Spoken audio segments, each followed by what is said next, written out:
Hey everyone, and welcome back to Fight Chat Friday. And this week we are in episode 160, and we're going to be looking at the World Championships once again, the minus 57 kilo division, and a really kind of interesting match between Doiel Duran and Ergashev from Uzbekistan. So it's going to be a really, really interesting match.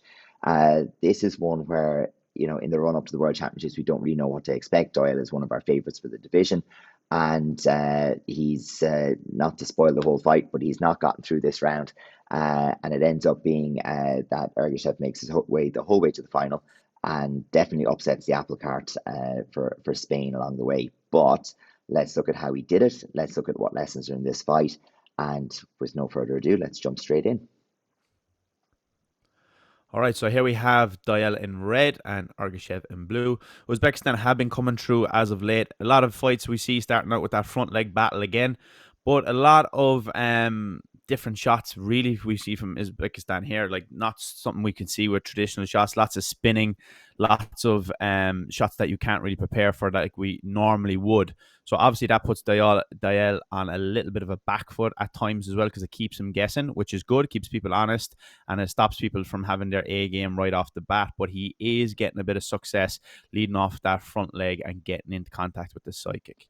Yeah, he's starting off with those kind of basic principles first, trying to again control the distance, get a good shot that he feels comfortable behind, or he feels safe throwing to try and establish that distance control. And we do see like a first launch at the blitz, which you would feel for Doyle, particularly in this one. The hands should be good because the wilder a person is with the legs, the more we get into those spins. If the timing and the distance with the hands are solid, you'd expect to get a big return off them as the match develops. But you always have in a match like this where someone is willing to throw the kitchen sink that little bit of reservation. You don't want to mess up and let them get a big reward on one of these big shots. Absolutely. So the biggest principle that we have generally with someone who is, let's call him unpredictable, is to just go forward and attack, because if you try to counter, your timing and your distance will be a little off from what you're used to. So if you ever come against someone that's a little tricky, the best route for you is to just stay solid off the front leg, front hand, get your own scores on the board with the attacks. Try to avoid countering for most of the fight because it just won't be in your natural rhythm that you're used to. Yeah, definitely. And like it should be something where, like always, you can do more from center of the ring here. So if you find yourself backed up, that's going to and Doyle does from time to time here, that lets Ergashev open up. Because once you've got kind of pushed back towards the edge of the ring, you don't have the option to just bail out of what's coming at you. You can't just move into the empty space behind. So like this, Ergashev is controlling the speed and the tempo of it quite well. The distance is controlled, and he can throw a shot like this because Doyle's on the back foot and he's run out Yeah. of space behind. He has to interact with that shot, and that's risky. And so Doyle would ideally be pushing into the space and taking back some of that ring space earlier, so that if something does come up that's out of the blue, that's unexpected. And remember, every time someone turns their back in a spin, we're not sure, is that going to be a 360, a back kick, a reverse turning kick, or just an empty spin followed by hands or something like that. So it does kind of disguise intent very well. Yeah, another reason for you to focus on not countering when someone is very tricky, because you will give up that space much more often. Now, we do see that the warnings are already playing a big factor into this fight and have flipped the score just before half time. So it allows Doyle to not be as comfortable in this position. I'd like to see him jumping forwards with those counters off the front hand rather than jumping up. I think he gets himself in Yeah. a lot of trouble by jumping upright. So he's taking off like a helicopter as opposed to an aeroplane, where we want to see him go forward and squeeze the space to stop any counters coming through. This is what we've really wanted to see earlier on, and where I thought he might have the advantage across this match was just as testing into the space and going directly to the blitz, because if someone wants to spin, it's just not that effective a counter most of the time against a good direct blitz. It just takes that little bit longer. Where the spin is effective is when you get your heels planted and you're stuck in your space. That's when the spins become very effective, because you've got like that decision paralysis. So for me, it would be good to see a little bit more of that direct blitz out of Doyle, even create that initial push, and then like after that hack kick, if he can follow and get to hands, because to me, there's effect there, and more than anything, there's the opportunity to follow up and add that high value score on the end. Yeah, for me, he's doing the correct things. Like he's getting the contact, he's putting shots on the end of it, he's scoring well on the Yeah, hip. Like he's actually doing all the right things for me, but I that don't was a think he's very good getting the sequence. return Yeah, on that was the a very good sequence for him right there. definitely. And even just the one before it as well. But he doesn't seem to be getting the return that I think he should be getting personally. Even with the defensive side kick we seen there maybe like 30, 40 seconds ago. But I Yeah, would still keep going to the well with that. Use the front leg to get into contact, drive to hands, and not look to counter like he is here, because it's not a good place to be. And it puts the onus on him to kind of like move around and pick the right moment, which he doesn't have the luxury to do because this match is no, so tight. So we now see 5-2, which is a big point here with the warnings.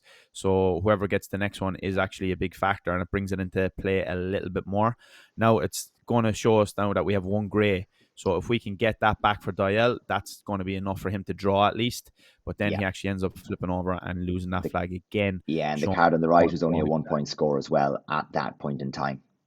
Yeah. So that was like the big factor there for him to make a great decision, and he could have done anything really except not fall over, and it would have given him a better chance.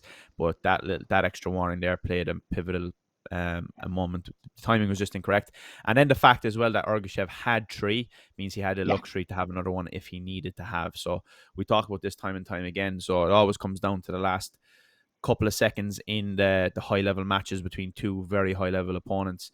So you need to be sure of what your plan is here and get the communication between you and your coach, what's on the board, what's at play across very, very quickly. But I think it was a good fight overall. We did see some good quality high action. Not as much as we've seen last week in the other 57 fight. not quite. And I think Yeah, that not quite. we'll see that coming through on the numbers as well from what we have. And we have that lined up for you guys. Yeah, absolutely. So it is a little bit different. Like the numbers are still relatively high, and certainly when we look at some of the like older fights that we've compared against, and some of the fights, particularly in some of the heavier divisions, where the numbers tend to be lower. Like we're still looking at an overall relatively high number of shots being thrown, and we can see again a lot of carries, a lot of busy work with the carries from Ergashev here. So you're looking at 30 plus carries. Of course, only 9 or so of them coming into contact, but it's staying quite busy throughout the match. Whereas Doiel has a quite a bit more of a mixed game plan in terms of what he's thrown. We can see there that he is carrying, he is mixing it up with a side kick every now and again. He's playing with that back leg Doiel as a counter to Ergashev's Yeah, carry, and the definitely amount coming of back. carries that Ergashev kind of uses allows probably Doiel to take more attempts at that dodio, and he's getting into contact with it, but he didn't get that huge return that we would have been expecting even to see, because we saw so many more of these back leg dodios under the leg scoring throughout the Mhm. championships, but Doyle wasn't getting the return on the board in this particular match. Yeah, the blitz as well is a big one there for Doiel. He was quite successful with that just based on the chart we can see. So probably would have been good for him to go to the well with that one a bit more. It's Yeah, crazy to see anybody with more attempts of a bande slash 360 than their side kicks or turning kicks. So hats off to Ergashev there. That is a stat we don't see too often. So he's no, able to use that and be effective with it. Like we said, it puts people on the back foot. It doesn't allow them to settle into their natural groove. It's not something that you can just do overnight. You have to kind of maybe do this for a strategy and a game plan for many, many years for you to be able to use it successfully. Many people will go out, they try a lot of spins, they'll just fall over, give away lots of warnings, and they won't be yeah, successful. But he uses it in a clever way and brings them in good moments that puts his opponent back, takes the ring position for him, and puts his opponent under pressure, allowing him to take control of the distance, the tempo, and the ring position, which actually is exactly what you want to do. That triad that we always speak about, it's very good for Ergashev to be able to be in control.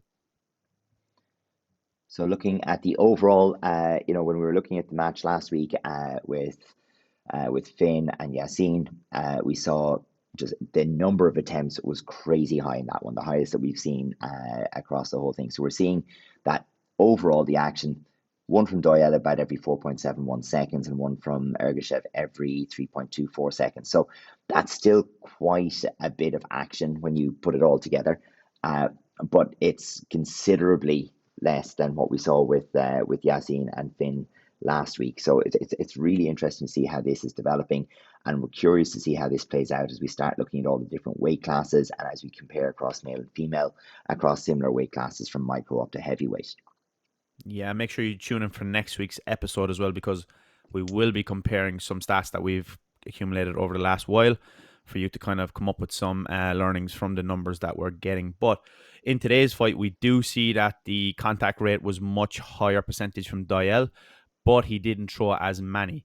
So that is a factor. He was a little bit more successful, let's call it, with his shot selection, but he didn't have that much of attempts in comparison to his opponent. So we see then that his action rate is a little bit higher. Well, I guess it's lower if you look at it in that way. But it's for both of the guys, their action per second is much higher with the second count, as we've seen from last week. And that also results in fewer restarts, only around the average 13 to 15 that we always see, right in the middle spot there between 14. And then the warnings have a count of 7 and 3. This stat at the very bottom is one that we haven't seen so often with the numbers of a gap like this. For every one shot that Doiel attempted, Ergashev attempted almost 1.5. So a little bit of a difference there. But again, we have to go back to the contact rate, a little bit more successful with a 57% for Doiel. Yeah, but it makes it very, very interesting because, again, when we come to the restarts, we're looking at 14 opportunities to take a decisive action, have a reconsider, look at the scoreboard and do something about it. And you kind of have to have a look across the match, see who was super effective in doing that. Again, seeing the warnings being very, very, very impactful. And in particular, the ability to read the board and make the correct decisions under pressure in the dying seconds of a match when the game state is changing quickly. It's very easy to do when the game state is fixed and there's only, small change, nothing happens, one warning, and there's like 4 cards in your favor or something like that. It's very easy to read the board and do the correct things then. But like we said, we went into the very, very end of this match with one draw. We had 2 for blue, 1 for red, and 1 draw. And, we knew that both guys had, I think in that case, Ergashev had just taken his warning to go to the 3rd warning. And Doiel's in a position where he's looking at the board and going, okay, I need to go and get a score. And maybe not considering that actually the most important thing I need to do in this last 7 or 8 seconds is not concede a warning. It's quite an interesting place. It was a 1-point game with 7 or 8 seconds left, and then that warning turned it into a 2-point, 3-point game and made it much, much more difficult. Yeah, for sure. I think that everyone's starting that. If you watch our show, you're really understanding now the importance of warnings at the high level, because we're seeing it nearly every single week in the fight. It comes down to warnings at the dying 30 seconds, and it usually makes or breaks the decision for you. So you really can see the importance of this. But it is really interesting to see the scores as well, and maybe we'll start tracking as well in the future the flips of the scores, maybe even if it's the last 30 seconds, just to see how many times the scores go back and forth, because I think that might be an interesting thing to be aware of as well, because it is happening time and time again from what we can see. But yeah, another good fight, 2 high level guys, and I think Uzbekistan are a country really coming through at the moment in our ITF, so fair play to them. They're putting some good stuff out there, and some nice flashy stuff that is entertaining to watch as well, which is always good. Absolutely. So thanks, folks. Hopefully you enjoyed that one. We're looking forward to our chat next week, where we're going to investigate those stats a little bit more, and you can share live with us what we're kind of getting out of this information, maybe what it means for us and for our training and our coaching for the future. Come back, join us next week, and if there's, again, any matches from that World Championships that you want us to spend a bit of time on, make sure you hit us up on social media so we can kind of find the gems across those 4 days of competition. Really looking forward to getting into it over the coming weeks. That's it. All right, folks. See you in the next one. Bye now.